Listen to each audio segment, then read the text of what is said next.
Hi, my name is Matt Young. I'm the site manager here at the CSS Neuse Civil War Interpretive Center in downtown Kinston, North Carolina. Welcome, and I'm here to take you on a tour of our museum. So, after watching the introductory film, it's obvious that the largest exhibit that we have on display is the ship. It's 105 tons is what has been recovered, and it is front and center here in our museum. What we have here to my right is a detailed model of that ship that was built in the early 1980s by a shipbuilder. Normally he constructed large wooden masted ships with lots of sails and line and rigging, and when a previous site manager brought him the idea for him to construct the replica of the Neuse as a model, he looked at it and said, nah, that's too easy, I'm not going to do that. But after several weeks of thinking about it, he contacted site manager back again, and site manager, he told him, he said, yes, I'd like to try. And so this is what we have, and we're fortunate to have it because it's a very good and fairly accurate model of the ship. So come on over and have a look.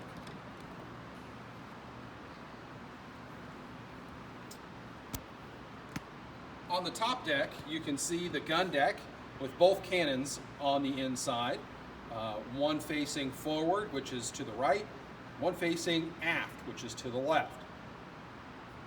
There were 5 gun ports that the cannons could fire out of, so while only having 2 guns, the Neuse could fire out of any one of 10 gun ports.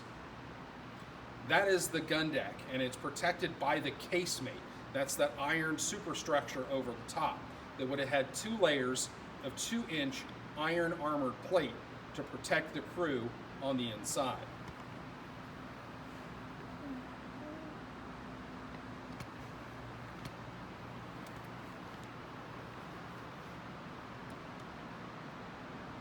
Down below, underneath the gun deck, you have the berthing deck, especially at the bow or the front of the ship. That's where the sailors would have slept, and it's where they would have eaten. As you move back from the forward ship, as you go aft, you'll see a nice large section of coal. That's where the coal was stored and where the fire boxes were in order to create heat to boil the water for the engines. The engines are the next things you see. The ship was powered by 2 steam engines. Each one of them were powering a screw at the stern of the vessel. And then as you moved back, you got into the officers' area, the officers' wardroom, a couple officer cabins, the captain's cabin, and also powder and shell storage was also at the stern of the ship, right next to the captain's cabin. So now you've seen the model, come and see the real thing.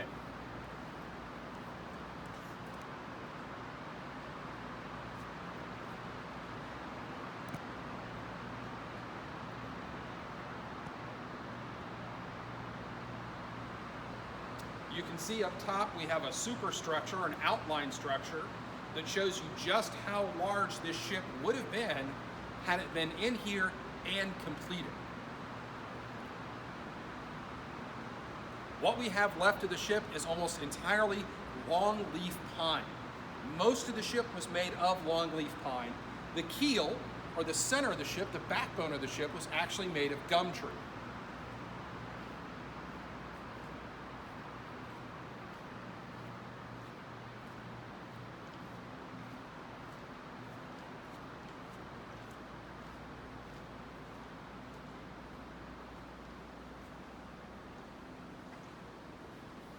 So I hear the question quite often about why was this ship in Kinston?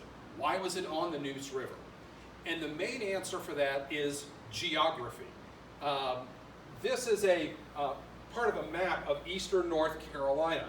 Kinston is right here in the center. If you look over to the west, you'll see the state capital, which is Raleigh. And if you go east, you go towards the Atlantic Ocean and towards the city of New Bern. Now, both New Bern, Morehead City, Beaufort, and Fort Macon, which is on the Atlantic Ocean, these were all captured by Union forces in an amphibious assault in early part of 1862. So by March of 1862, this part of coastal North Carolina is occupied by Union forces.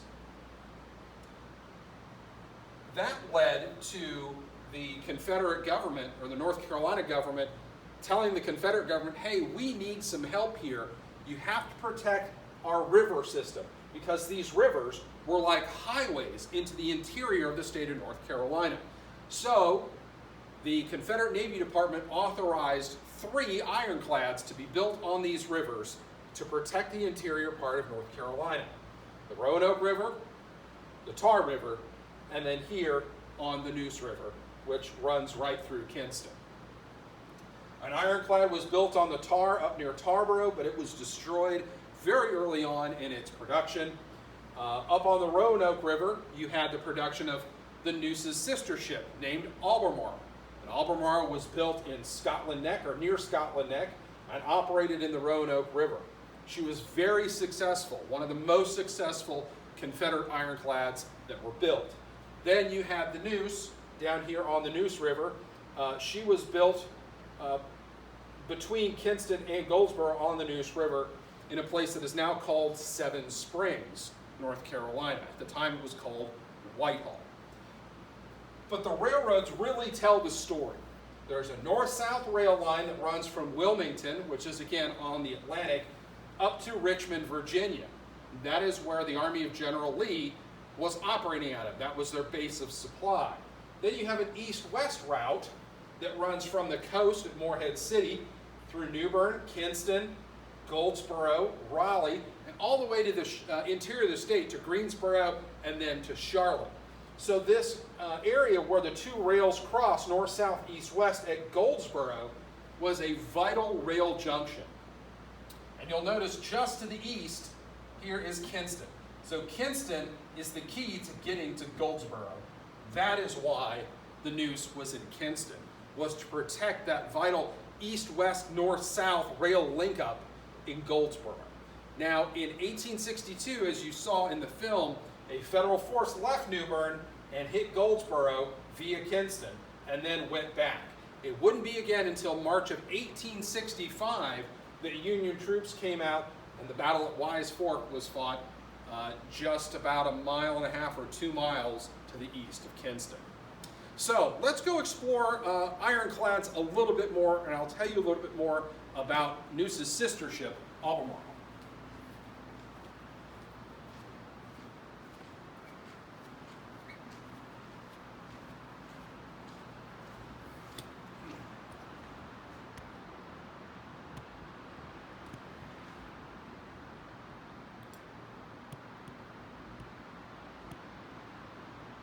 So here we have an excellent photograph of Neuse's sister ship, the CSS Albemarle. CSS meaning Confederate States ship. Here we have the Albemarle sunk in Plymouth, North Carolina. This photograph taken probably in October or November of 1864.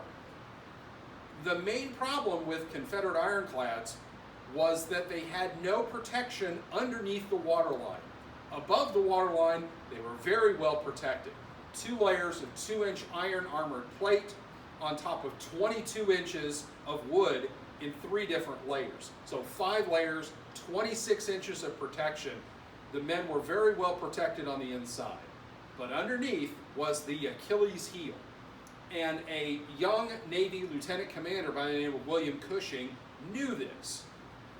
And Cushing decided he was going to lead an expedition to sink the Albemarle, which is exactly what he and a small crew did. They stuck the Albemarle below the waterline with an explosive. They called it a spar torpedo. Basically, it's a bomb on the end of a stick. And they came up about 3 or 4 o'clock in the morning, surprised the crew of the Albemarle, and stuck them below the waterline. There was a huge explosion, and Albemarle sank dockside in Plymouth, North Carolina, in October of 1864. Next to the photograph, we have a reproduction of the torpedo and a little diagram here about how it would have been used. on the Albemarle.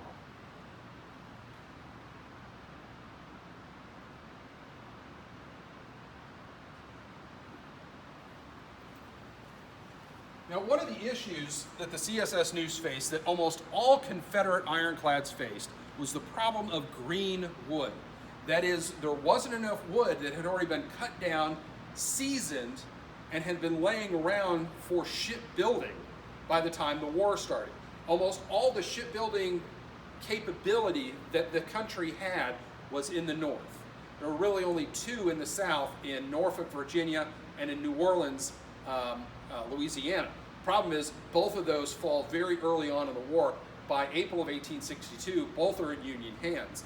That left the Confederacy with very few options other than to use green, unseasoned timber. This means the tree has just recently been cut down and it hasn't had time for the water to leave and for it to dry out. As a result, green wood will warp, it will crack, it will bend, and in some cases, it may even break. That is not a good recipe when it comes to building a ship that's going to be used in the rivers and in the coastal waterways of North Carolina. Therefore, the Neuse had to have a separate, smaller, what's known as a donkey engine on board just to work the ship's pumps. Because there was, of the abundance of green wood, there was a lot of warping and cracking and splitting. And the crew were constantly having to pump out river water that was seeping into the ship through the cracking. Even though it had been waterproofed and had caulking, didn't matter, the green wood was still a liability for the Neuse. Here in our display cases, we have a number of items that were used in the building of the ship. A few of them found at Seven Springs, most of them found on board the ship. One of the greatest things about the Neuse is, even though she only was in combat for less than an hour during her entire term of service in the Confederate Navy, there were over 10,000 items recovered off of the ship, which as of now makes it the largest recovery of items off of any Confederate vessel.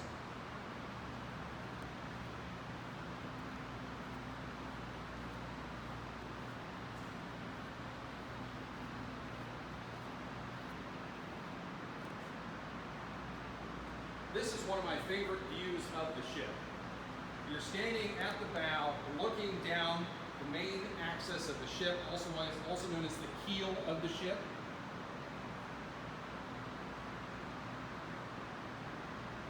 You'll be able to see this from a different view in a little while.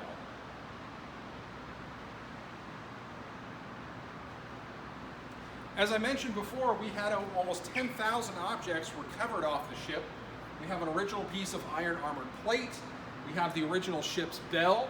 We also have a copy of the receipt for the ship's bell, so we know it cost them $175 to make and install inside the ship.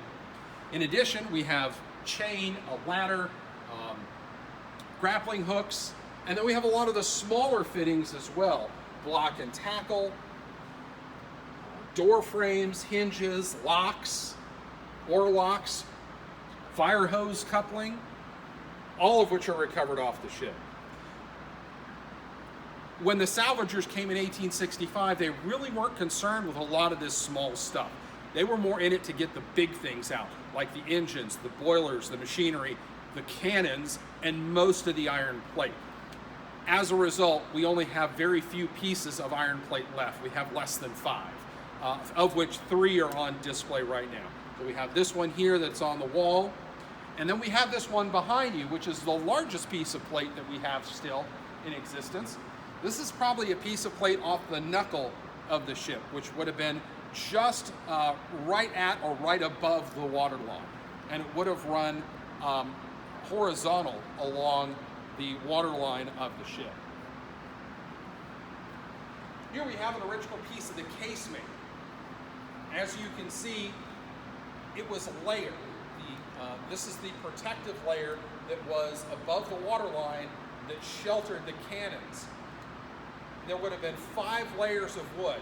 Right here you can see 2 of them, and on top of this would have been 2 layers of iron armored plate.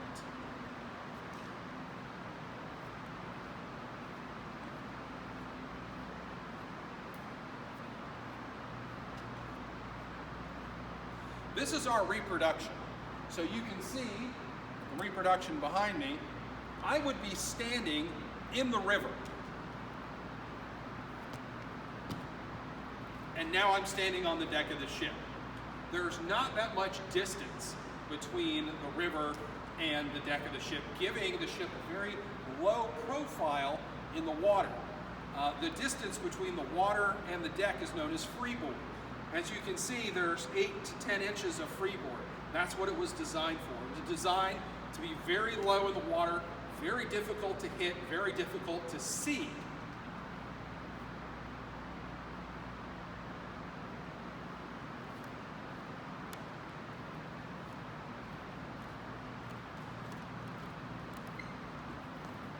And now we'll go inside, or at least I'll show you inside real quick. Speaking of iron plate, we have another piece of plate that's right out here. And this is probably, of all the things that we've got, this is one of my favorites. It's 2 inches thick, 6 inches wide, and you can see, if you look carefully here in the plate, the impurities that are still in the iron plate from when it was rolled. You can definitely tell that they were going very quickly, very fast, in order to make this plate. We believe it was rolled in Atlanta. There was only 2 places that could roll iron plate this way. One was in Richmond at the Tredegar Iron Works, and the other was in Atlanta.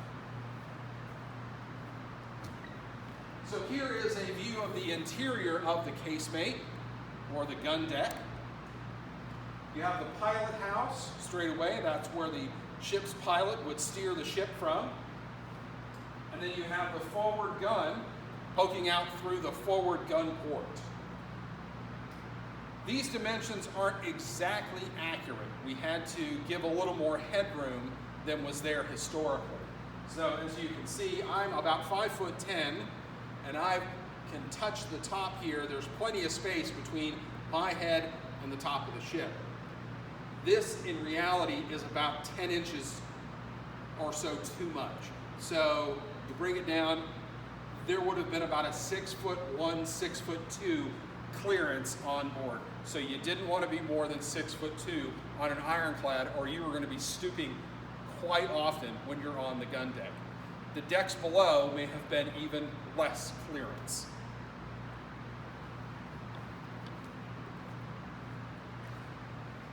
Over here is one of my favorite areas of the museum. This is where we discuss the ship's ordnance, the different types of shells that the cannons on board fired. Now, the cannons on board were both 6.4-inch Brooke rifled guns, and they fired 4 different basic types of ordnance. One was the solid shot. It weighed about 95 pounds, and it was known as a bolt. And that solid shot could be fired and hit a target in upwards of 2 miles away. Then you had what is known as the shell. That's these right here in the center. We actually have one cut away so you could see the inside. Now inside of that would be stored gunpowder. And what you see on the other 2 are brass percussion fuses. Those are contact fuses, which meant when they came in contact with something, a spark would be set off down into the chamber where the gunpowder is stored, and there would be an explosion. So these are actual exploding shells. Then we have a stand of grape shot up top. That is a classic naval ordnance. You would have put the entire stand of grape down the cannon barrel, and that was designed for hitting the enemy rigging, the enemy sails, or the enemy smokestack. Basically, you're trying to disable or hurt the propulsion systems on enemy vessels. And finally, you have the canister shot. Now, the canister, you can see there's a canister there to the right, and what is in the canister is in a container there on the left. That is anti-personnel. You would put the entire canister down the muzzle of the gun, level it at the enemy deck where the sailors were, and pull the lanyard. In essence, you're turning a 6.4-inch gun barrel into a gigantic shotgun. And the idea is to have little bits of shrapnel going across the enemy deck as an anti-personnel weapon. So you have the round ball, and then in there also you have nuts and bolts and screws. Anything to create flying shrapnel is what would have happened. Okay. Now we're going to take a look over at the sailors and the uniforms that they would have worn.